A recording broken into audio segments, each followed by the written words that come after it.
नुकताच माघ महिना सुरू झालेला आहे. मराठी महिन्यांमधला 11वा महिना म्हणजे माघ महिना होय. हा माघ महिना सूर्यपूजनाचा महिना म्हणून ओळखला जातो. पौष आणि माघ हे दोन्ही महिने सूर्यपूजनाचेच महिने असतात आणि या महिन्याच्या अगदी पहिल्या दिवसापासूनच सूर्यपूजनाची सुरुवात होते. सूर्यपूजनाचं एक महत्त्वाचं व्रत सुरू होतं. ते 7 दिवस चालतं. म्हणजे माघ शुक्ल सप्तमीला रथसप्तमीची पूजा करून आपण हे व्रत सोडायचं असतं किंवा या व्रताची सांगता करायची असते. त्यानंतर माघ महिन्याचा दुसरा दिवस म्हणजे धर्मनाथ बीजेचा दिवस. माघ महिन्याची शुक्ल चतुर्थी म्हणजे माघी गणेश जयंतीचा दिवस आणि त्यानंतर येते वसंत पंचमी, ज्याची माहिती आपल्याला आजच्या व्हिडिओत घ्यायची आहे. कारण वसंत पंचमी हा एक महत्त्वाचा हिंदू सण आहे. तो अत्यंत खास मानला जातो. ही केवळ एक कॅलेंडरमधली तिथी नाही आहे, तर अत्यंत पवित्र दिवस म्हणून या वसंत पंचमीची ओळख आहे. कारण या दिवशी देवी सरस्वतीची पूजा केल्यामुळे आपल्या सर्वांना ज्ञानाचा आशीर्वाद मिळत असतो. त्यामुळे इथे तुम्ही लक्षात घ्या की वसंत पंचमी ही फक्त विद्यार्थी दशेत असणाऱ्या किंवा ज्या बालकांची बुद्धी आता विकसित होते, जे अगदी लहान आहेत, त्यांच्यासाठीच नाही आहे, तर आपल्या सर्वांसाठी ही वसंत पंचमी आहे. माणूस शेवटच्या श्वासापर्यंत काही ना काही शिकत असतो. आपण एका ठराविक वयापर्यंत पुस्तकी ज्ञान घेतो. त्यानंतर आपण आपल्या जीवनामध्ये जे काही काम करतोय किंवा भलेही आपण एक गृहिणी असू, तरी पण वेगवेगळ्या अनुभवांमधून आपल्याला बऱ्याच गोष्टी शिकायला मिळत असतात आणि हे सुद्धा आपलं ज्ञानच आहे. यामुळे सुद्धा आपल्याला एका अनुभवामुळे किंवा जीवनामध्ये येणाऱ्या तऱ्हेतऱ्हेच्या अनुभवांमुळे काही ना काही ज्ञान मिळत असतं आणि हे ज्ञान आपल्याला बऱ्याच ठिकाणी कामात येतं. त्यामुळे असं नाही आहे की आता आपलं शिक्षणाचं वय गेलेलं आहे, मग आपण नवीन काहीतरी शिकायलाच नको किंवा नवीन गोष्टींचा अनुभव घ्यायलाच नको. तर प्रत्येक गोष्टीतून आपल्याला काहीतरी शिकायचं आहे, जेणेकरून आपलं अज्ञान जे आहे ते कमी होत जाईल. बघा, दरवर्षीप्रमाणे यावर्षीसुद्धा लोकांना प्रश्न पडलेला आहे की यंदा वसंत पंचमी 22 जानेवारी 2026 रोजी आहे की 23 जानेवारी 2026 रोजी. तर या व्हिडिओमध्ये मी तुम्हाला वसंत पंचमीचा शुभ मुहूर्त, राहू काळाची माहिती, वसंत पंचमीची पूजा करण्याची पद्धत, त्याचं महत्त्व काय आहे आणि या दिवशी आपल्याला कोणकोणते उपाय करायचे आहे, या सर्वांची माहिती देणार आहे. तेव्हा तुम्ही सर्वांनी न चुकता हा व्हिडिओ शेवटपर्यंत पहा. आपल्या दिल्लीकर मराठी चॅनलला तुम्ही अजूनपर्यंत सबस्क्राईब केलं नसेल तर जरूर सबस्क्राईब करा. कारण तुम्हाला इथे आध्यात्मिक तसेच धार्मिक प्रकारचे व्हिडिओ नेहमीच पाहायला मिळतील. नमस्कार मंडळी, मी शीतल आणि तुम्ही पाहताय दिल्लीकर मराठी. हा व्हिडिओ पाहत असताना सर्वांनी कमेंट्समध्ये लिहा ओम सरस्वते नमः किंवा तुम्ही ज्या देवाला मानतात किंवा साधं आपल्या कुलदेवीचं नाव जरी तुम्ही तुमच्या या कमेंटद्वारे इथे लिहिलं तरीसुद्धा चालणार आहे. तर चला व्हिडिओला सुरुवात करते.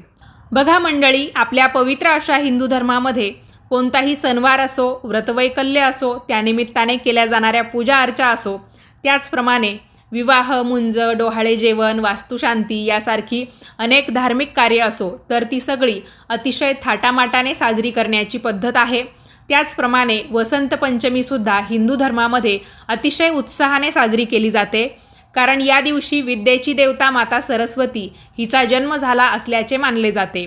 त्यामुळे वसंत पंचमी हा केवळ एक सण नाही, तर तो बदलत्या ऋतूचा नवीन प्रकाश आपल्या सर्वांना दर्शवतो. जशी मकर संक्रांत झाली तेव्हापासून आपल्याला ऋतूमध्ये थोडासा बदल झाल्याचे दिसू लागले असेल. तर उन्हाळ्याची चाहूल आपल्याला लागलेली आहे, थंडी कमी झालेली आहे, तर तोच बदलत्या ऋतूचा नवीन प्रकाश होय. उन्हाचा रंग पिवळा असतो. सूर्यनारायणांपासून आपल्याला जी किरणं मिळतात, प्रकाश मिळतो, तर तो रंगसुद्धा पिवळा असतो. त्यामुळेच वसंत पंचमीला पिवळा रंग हा अतिशय शुभ मानला जातो. लोक देवी सरस्वतीची पूजा या दिवशी करतात आणि त्यांच्या जीवनामध्ये सकारात्मक ऊर्जेची प्रार्थना या निमित्ताने करत असतात. 2026 या वर्षामध्ये वसंत पंचमी 23 जानेवारी रोजी शुक्रवारच्या दिवशी आलेली आहे. पंचमी तिथी कधी सुरू होणार आहे, कधी संपणार आहे ते मी तुम्हाला सांगते.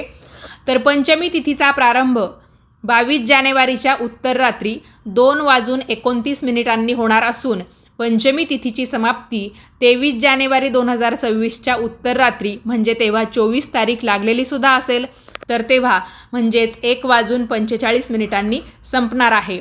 राहू काळ जो आहे तो 23 जानेवारी 2026 रोजी शुक्रवारी सकाळी 11:13 सुरू होणार असून तो 12:33 असणार आहे. त्यामुळे या काळामध्ये तुम्हाला कोणत्याही प्रकारची शुभ कार्य, शुभ गोष्टी ज्या आहेत किंवा आपल्या ज्या पूजा अर्चा असतात तर त्या करणं टाळायचं आहे. बाकी मग तेवढी एक वेळ सोडली राहू काळाची तर बाकी संपूर्ण दिवस हा आपल्यासाठी पूजा अर्चा करण्यासाठी किंवा शुभ गोष्टी करण्यासाठीच आहे. बघा, वसंत पंचमीचं महत्त्व मी तुम्हाला समजावून सांगते. या दिवशी देवी सरस्वती प्रकट झाली म्हणून याला सरस्वती जयंती असेही म्हणतात. हा दिवस हिवाळा संपून वसंत ऋतूच्या आगमनाचे प्रतीक आहे. निसर्गामध्ये नवीन पालवी फुटते आणि तुम्हा सर्वांना आता अजून एक नवीन गोष्ट दिसायला लागलेली असेल की आंब्याच्या झाडाला आता मोहरसुद्धा निघू लागलेला आहे. या दिवसाला अबूझ मुहूर्त मानले जाते. म्हणजेच कोणतेही शुभ कार्य जसं की लग्न, गृहप्रवेश, साखरपुडा हे करण्यासाठी पंचांग पाहण्याची अजिबात गरज नसते. आपण वसंत पंचमीच्या दिवशी मुहूर्त न पाहता अगदी राहू काळाची वेळ फक्त सोडून बाकी कोणत्याही वेळामध्ये शुभ कार्य करू शकतो. वसंत पंचमीला बुद्धी, विद्या आणि कलेच्या प्रगतीसाठी काही विशेष उपाय केले जातात. त्यापूर्वी मी तुम्हाला एक महत्त्वाची माहितीही देते की वसंत पंचमीच्या दिवशी आपल्या सर्वांना सकाळी लवकर उठायचं आहे. अंघोळ वगैरे करून आपल्याला सूर्यदेवांच्या पूजनापासून आपल्या दिवसाची सुरुवात करायची आहे. त्यानंतर तुळशी मातेला सुद्धा आपण थोडीशी हळद आणि त्यानंतर तिच्यावर कुंकू वाहून, अक्षता वाहून तिची पूजा करायची आहे. कुमारिका मुलींनीसुद्धा ही पूजा केली तर अतिउत्तम. त्याचबरोबर विद्यार्थी दशेत असणाऱ्या मुलींनीसुद्धा तुळशी मातेचं आवर्जून दर्शन घ्यायचं आहे.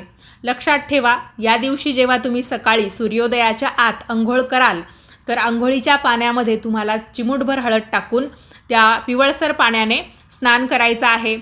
हळद आपल्याला आरोग्यासाठी अतिशय चांगली असल्याचे सांगितले जाते. त्यामुळे अंघोळीच्या पाण्यामध्ये जेव्हा आपण हळद टाकून अंघोळ करतो तर आपल्या अंगावरचे जे काही जंतू असतात तर ते मरून जायला किंवा निघून जायला मदत होते. अवश्य तुम्ही हा उपाय करायचा आहे. त्यानंतर बघा, पिवळ्या रंगाचे कपडे तुम्ही या दिवशी घालू शकतात. तुम्हाला साडी नेसायची असेल किंवा पिवळ्या रंगाचा ड्रेस घालायचा असेल तर तोही तुम्ही घालू शकतात. तुमचा जो काही वेळ आहे त्यातली 10-15 मिनिटं का होईना तुम्ही सकाळच्या कोवळ्या सूर्यप्रकाशामध्ये घालवायची आहे. ज्यांच्याकडे सरस्वती मातेचा फोटो असेल तर त्यांनी सरस्वती मातेच्या फोटोची पूजा करा. मूर्ती असेल तर मूर्तीची पूजा करा.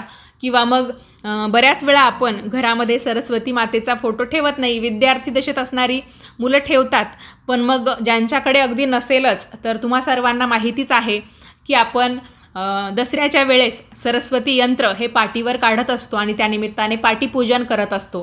तर त्याच पद्धतीचं सरस्वती यंत्र तुम्ही जर पाटीवर काढलं, वहीवर काढलं किंवा रांगोळीच्या मदतीने काढलं आणि त्याची पूजा केली तरीही चालणार आहे. तर आपल्याला या सरस्वती यंत्राचं पूजन करताना किंवा सरस्वती देवीचा फोटो, मूर्ती जे काही असेल त्याची पूजा करताना पिवळ्या फुलांचा वापर करायचा आहे. म्हणजे एक का होईना पिवळं फूल त्याच्यामध्ये असावं. सुवासिक फुलाचा वापर तुम्ही करू शकता. आणि त्यानंतर म्हणजे एखादं एक पिवळं फूल आणि बाकी ऋतुमानानुसार आपल्याला जी फुलं मिळतात, ज्याही रंगाची मिळतात, मग ती पांढरी फुलं असू शकतात, लाल रंगाची फुलं असू शकतात, केशरी असू शकतात, निळी असू शकतात. तर त्या रंगाच्या फुलांचा वापर तुम्ही केलात तरीही चालेल. पण पिवळ्या रंगाला महत्त्व आहे. त्यामुळे तुम्ही एक का होईना पिवळं फूल देवीच्या पूजेसाठी अवश्य वापरा. त्याचप्रमाणे आपल्याला नैवेद्यामध्ये पिवळ्या रंगाचा प्रसाद बनवायचा असतो. त्यामध्ये केशरी भात म्हणजे आपण तांदळाचा जो भात बनवतो तर तो केशरी रंगाचा. मग त्याच्यामध्ये तुम्हाला जे फूड कलर आपल्या आरोग्यासाठी चांगले आहेत किंवा आपल्याच घरातला असा एक पदार्थ, उदाहरणार्थ केशर असेल किंवा तुम्ही हळदीचं दूध करून त्या भातामध्ये टाकू शकतात आणि साखरेचा किंवा गुळाचा वापर करून तुम्हाला तो केशरी भात बनवता येणार आहे. त्याचप्रमाणे बुंदीचे लाडू असतील किंवा एखादा पिवळसर अजून काही गोड पदार्थ तुम्हाला बनवता येत असेल, उदाहरणार्थ जिलेबी असते किंवा गोड नसेल खायचं तर तुम्हाला तिखटसुद्धा पिवळ्या रंगाचं काहीतरी बनवता येईल. अगदी साधंसुद्धा सांगायचं झालं तर तुम्ही कढी भात असेल किंवा पिठलं भात असेल, पिठलं पोळी असेल, त्याचबरोबर आपली पिवळ्या रंगाची डाळ असते तर ती डाळ, पोळी यासारखा नैवेद्य जरी देवीला अर्पण केला आणि तुम्हीसुद्धा पिवळ्या रंगाचे पदार्थ या निमित्ताने खाल्ले तरीसुद्धा चालणार आहे. शक्य झालं तर या दिवशी तुमच्या घराला म्हणजे घराचा जो दरवाजाचा वरचा भाग असतो जिथे आपण तोरण लावतो, तर तिथे आपण आंब्याचं तोरण लावू शकतो. त्याच्यामध्ये पिवळ्या रंगाच्या झेंडूच्या फुलांचा वापर केला तरीसुद्धा चालणार आहे.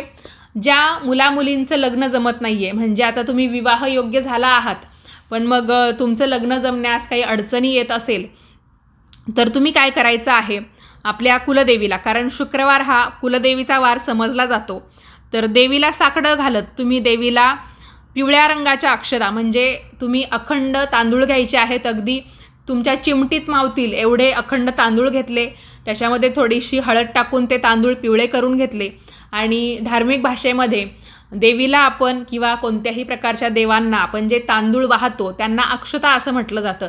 तर या पिवळ्या रंगाच्या अक्षता त्यासोबतच एक सुपारी देवीला अर्पण केली आणि माझा विवाह एखाद्या योग्य मुलाशी, आणि मुलांनी जर हा उपाय केला, म्हणजे जे विवाह योग्य झालेले आहेत, उपवर झालेले आहेत, तर माझ्यासाठी एक सुयोग्य अशी वधू मिळावी, हे साकडं देवीला घातलं तर नक्कीच देवी तुमची इच्छा पूर्ण करेल.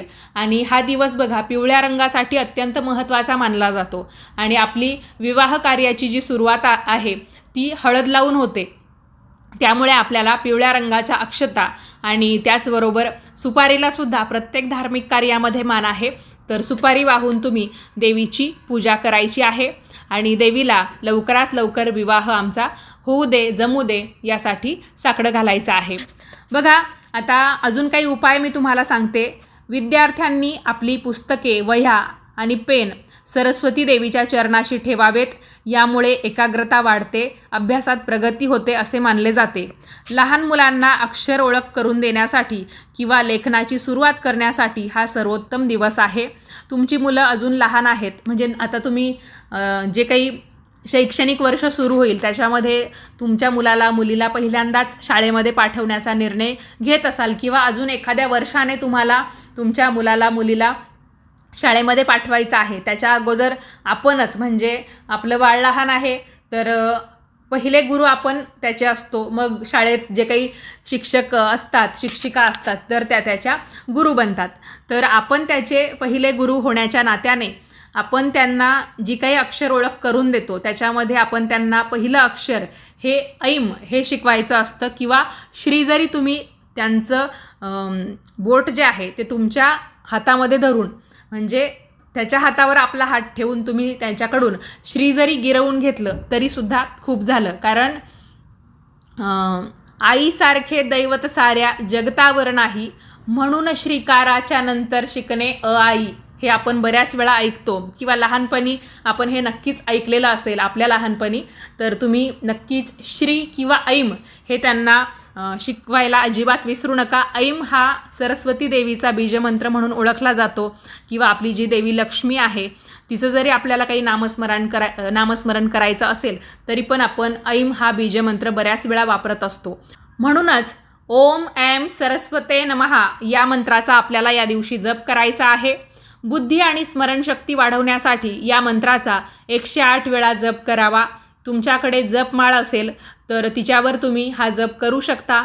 जपमाळ नसेल तर पिवळ्या रंगाची डाळ घेऊन 108 या संख्येत ही डाळ घ्यायची आणि एकदा की मंत्र म्हणून झाला की लगेच ती डाळ आपण दुसऱ्या वाटीमध्ये टाकायची आहे. म्हणजे एक वाटी रिकामी घ्यायची, एक वाटी 108 डाळींनी भरून घ्यायची आणि ओम ऐम सरस्वते नमः आपण एकदा मंत्र म्हणालो तर ती डाळ उचलायची आणि रिकाम्या वाटीत टाकायची. अशा पद्धतीने बरोबर आपण 108 वेळा सरस्वती मातेचा मंत्र जपू शकतो वसंत पंचमीच्या निमित्ताने.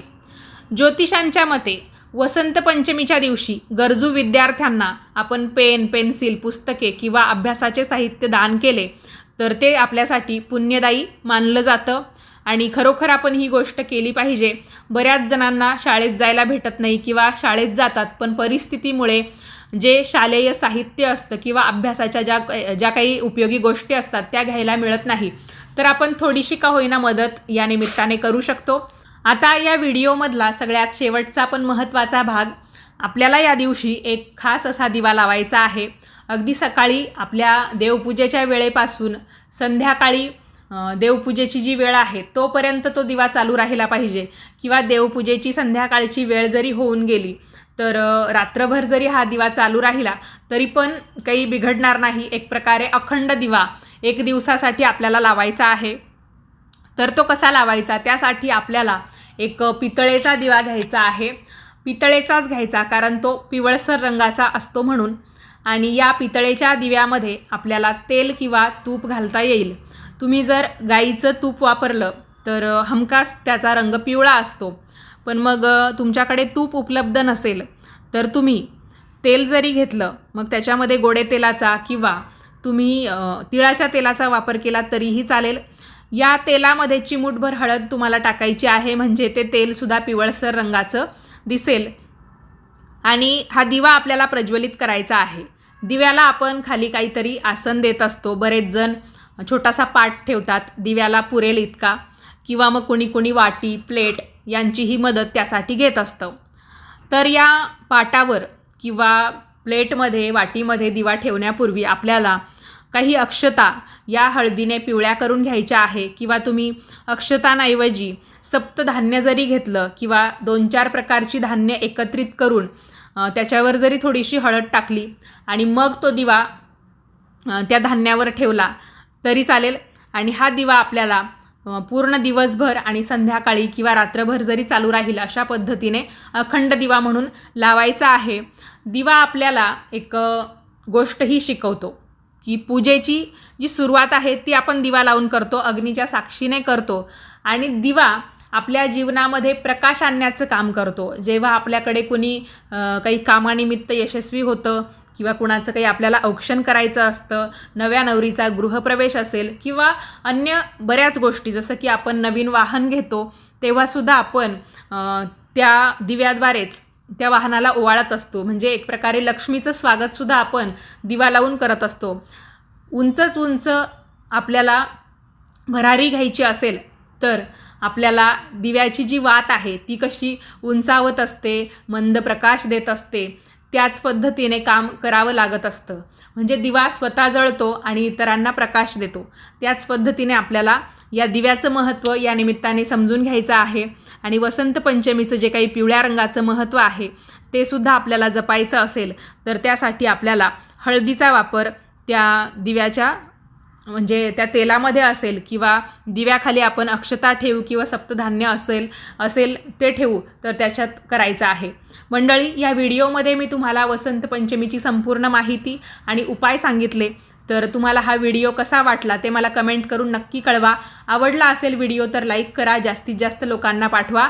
आणि याच पद्धतीचे नवनवीन माहितीचे व्हिडिओ पाहण्यासाठी आजच सबस्क्राईब करा दिल्लीकर मराठी. आणि हा व्हिडिओ पाहिल्याबद्दल तुम्हा सर्वांचे खूप खूप धन्यवाद. तुम्हा सर्वांना वसंत पंचमीच्या हार्दिक शुभेच्छा. तुमच्याही जीवनामध्ये सदैव वसंत फुललेला राहो अशी मी प्रार्थना या व्हिडिओच्या निमित्ताने करते आणि इथेच थांबते. चला भेटूया पुढच्याच नवीन व्हिडिओमध्ये.